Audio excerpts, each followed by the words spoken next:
America ने ISIS के ठिकानों पर स्ट्राइक की है और बहुत कह रहे हैं कि बहुत जबरदस्त स्ट्राइक की गई है। अब इससे मिडिल ईस्ट के अंदर क्या सिनेरियो बन रहा है? पूजा जी, ये आईएसएस का स्ट्राइक अभी बड़ा इंपॉर्टेंट है क्योंकि अमेरिका ने लगभग लगभग 8-10 स्ट्राइकें कर दी आईएसएस पे।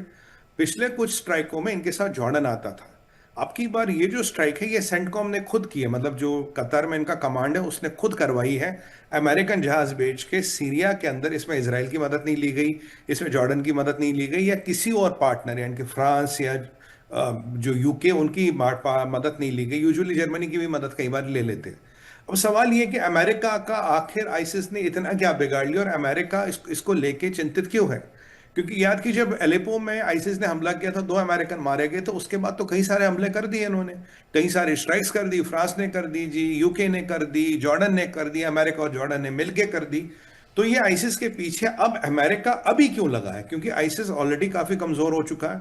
आईसिस के पास इस क्षेत्र में ईरान और ये जो इराक के आसपास का क्षेत्र है, इराक और सीरिया के बीच की जगह है, इसमें माना जाता है 10,000 फाइटर्स अब भी हैं, उनके परिवार भी उनके साथ हैं। और ये काम ढूंढ रहे हैं, इनके पास काम नहीं है आज के डेट में, क्योंकि वो खिलाफत वगैरह तो खत्म हो गई।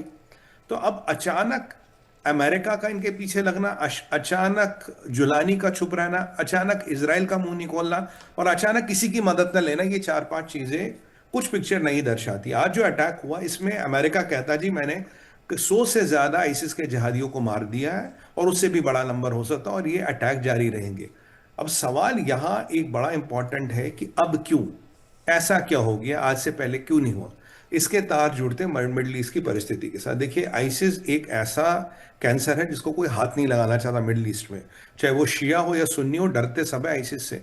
क्योंकि आइसिस की मेंटेलिटी है कि भाई इस्लाम में ज्योग्राफी का कॉन्सेप्ट ही नहीं है, इस्लाम में ये कंट्रीज का कॉन्सेप्ट ही नहीं है। हम तो एक खिलाफत और खलीफ की बात करते हैं कि एक खिलाफत जिसमें खिलाफत जिसमें सारे इस्लामिक कंट्रियां हो और इनका एक खलीफ हो, पर बस एक बादशाह। ये बाकी जॉर्डन सीरिया ये सब कुछ नहीं मानते हम। 25 बादशाहों को हम नहीं मानते। इसीलिए मिडिल ईस्ट के जो तानाशाह भी है उन्हें इनसे डर लगता है।